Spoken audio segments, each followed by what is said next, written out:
was a lady who was really bent on not wanting to have children. She had legitimate reasons for it. Do we have children because we think that is just the next course of life? If you really don't want to have kids, do you think a partner should be able to change your mind to have kids? She had this big birthmarks on her that made her have seven surgeries before she turned the age of 7.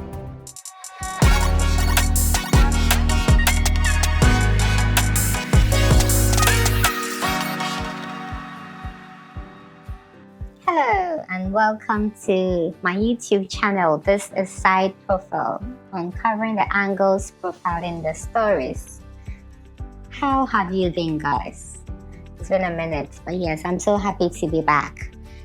Today, I would like to talk about children. Children are a blessing from God. We hear all these cliches and biblical stories, and yes, people grow up wanting children. You know how people grow up like girls being oriented to almost believe they'll be a fairy tale princess, have this big wedding, and have children and live happily ever after. Is that not what we are told? Have we really thought about, do we really want children? Do we have children because we think that is just the next course of life? When you finish uni, you find a job, you get married, the next thing is kids. Is that what we think? Or have we really thought about it? And this topic has sparked my conversation because of a show I was watching the last week, where there was a lady who was really bent on not wanting to have children. She had legitimate reasons for it because she said she's adopted. She was adopted from Asia by a white family to America when she was 3 years old. She doesn't know her birth parents, and so she had this big birthmarks on her that made her have seven surgeries before she turned the age of 7. So growing with that and the stigma and being bullied at school and whatnot, she just decided, I'm not going to have kids. Because I don't know my birth parents. What if there are some issues that I have inherited? Because I don't know them. I don't know. This family has just adopted me. So she was very bent on not having children. But this program I'm watching is a relationship program where they go on to find husbands and partners and stuff. And she just happened to connect with a partner who really wants kids, and the partner is trying to change her mind. Now she's gone from a hard no to a maybe, I will consider it. But it really got me thinking, if you really don't want to have kids, do you think a partner should be able to change your mind to have kids? Are you going to end up resenting the partner and resenting the kids because it's been something you've lived with? This person is almost 30 years old and she's lived all her life knowing, believing that she doesn't want kids because of that, but also because of other reasons. So it just got me thinking. So let's delve into it a little bit. Why do people even get to the decision they say they don't want children? This is quite distant. Is a TV show, but it's a reality TV. So, but I have a friend personally who is from Jamaica, and she tells me she doesn't want to have kids. She doesn't have any medical reason. She could if she wanted and stuff, but she's just decided, this is my life. I don't want to have kids. So I was thinking generally, why do people decide they don't want to have kids, or why do people decide they want to have kids? I personally think, when I think about my life, I think that we have just been oriented to think, yes, kids are the next part after you. Obviously, you get married. Nowadays, people don't get married. They still have kids. It's all good. But I really want to go into the reasons why people may choose to be child-free. And first of all, people look at their lifestyle and the freedom it affords you, because it is underestimated how much demanding kids are. People might think my life will not change so much. Trust me, your life will change. It will change for the good, for the better, for the worse. I'm not sure. I'm not the judge of that, but it will change in so many ways you don't anticipate.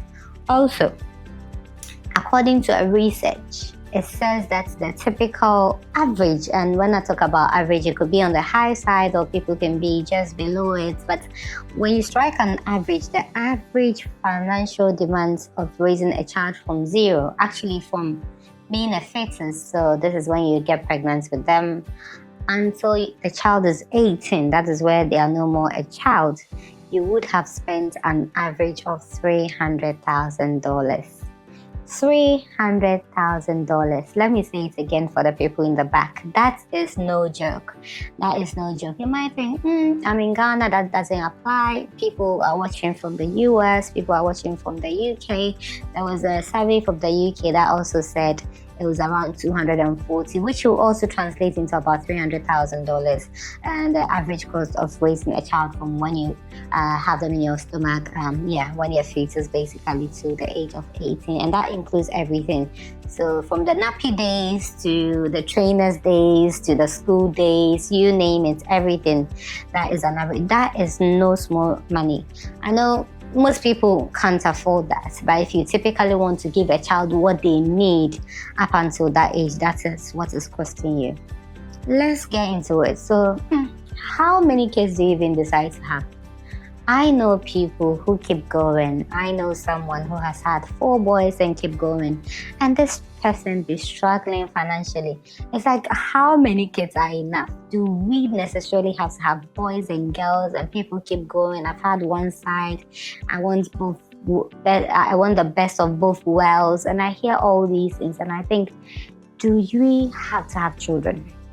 Again, people decide not to have children because of their career. Some people are like, this career path I've chosen, if I can't give the kids the time, the attention, and the love they deserve, then I'm not going to have the children at all. Also, there are environmental and societal concerns. So things about overpopulation, climate crisis, and bringing children into an unstable world. This world is so unstable, it is unfair, and when people think about that, they think, why am I going to bring an innocent child into this world that is so unstable? Look at what hit us with COVID-2019. It just came out of the blue. That is something you can't anticipate. So the world keeps growing and changing. So also for population and climate crisis, people decide, I'm not going to have any children. Also, there is a personal health and mental aspect of that.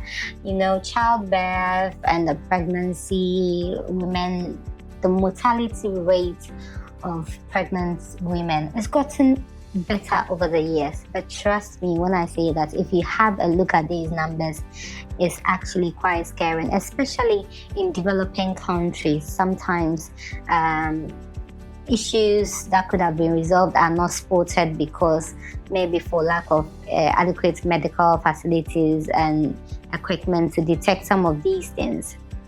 Also, when I say that also to mean people have children and you don't know what the children will be.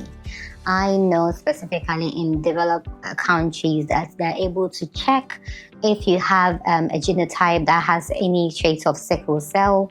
They can check before the baby is born if the baby will be sickle cell. So they will check while you're pregnant, maybe 12 to 20 weeks. They will check once the mother has any sickle cell traits. And you're listening to me and you're like, well, you don't even know your sickle cell traits. That's something you need to check, because who you're deciding to have the baby with also matter. If you are a sickle cell carrier and they are a sickle cell carrier, then you're probably going to have a full-blown sickle cell child. And children are hard enough. Imagine having a sickle cell child. I am saying that so much needs to be considered. So many aspects of having a children needs to be looked at rather than just going and thinking. Because when I have conversations with people and I ask them, why did you have kids? They don't know. They think it's just the natural course of life. I'm at the point I have to have children, and people are so unhappy because they think they don't have children and their lives are not full. I get that. I respect that. It is very difficult if you really desire them and they are not coming to you for whatever reasons, it can be very sad. So I can appreciate that. But I am just saying, let's spark conversations among our friends, among our family about why we have children, because there's an adage in Africa that says it takes a village to raise a child. That statement I have just come to appreciate that statement so much when I grew up, because look, you will need friends and family and society, teachers, you name them, to help you raise a child. So it is so true. It is so true, this saying or adage that says it takes a community to raise a child. Yes, enough said about this. Please let me know what you think in the comment section. Do you want kids? Have you thought about how many kids you want? The partner you want to have the kids with? Are you going to be able to raise the kids alone in case you ended up being a single mother, a single father? And I say this to mean it can be, you can be divorced even if you're married. One person can just up and go.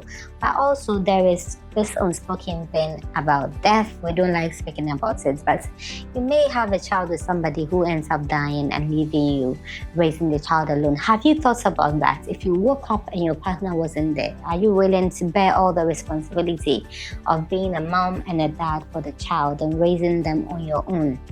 These are the things I want us to think about. And yes, please do leave me your comments about what you think. Do you want kids? How many kids do you want? Have you thought about that?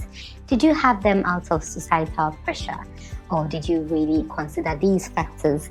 Financial, health, mental, environmental, career, and lifestyle. Because if you have them, then you have to be good stewards of them and raise the next generation. So yes, let me know what you think in the comment section. Thank you so much for watching. Please do comment, like, and subscribe. Please do well to share the video as well. Thank you. Stay tuned.